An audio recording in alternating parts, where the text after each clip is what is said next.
आज भलत्या आनंदात दिसतात बा.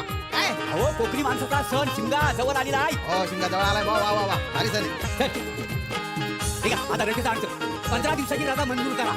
लवकर सही करा. हो बरीच कामं पडलेली आहेत. अर्धागिरी घ्यायची आहे, पातोडा घ्यायचा आहे. हो नवीन ढोल पण घेतले आमच्या मुंबई मंडळात काय झालं. स्वर सनईच्या सुरानी मनमोहन सांगे देवा तुझ्या या भेटीची मनिया सही लागे ढोल ताशा कडाडले सारे कोकण बहरले शिमगा खेळण्या भक्त दंगले शिमगा खेळण्या भक्त दंगले कसा देव माझा नाचतोय र कसा शिमगा गाजतोय र देव माझा नाचतोय र कसा शिमगा गाजतोय र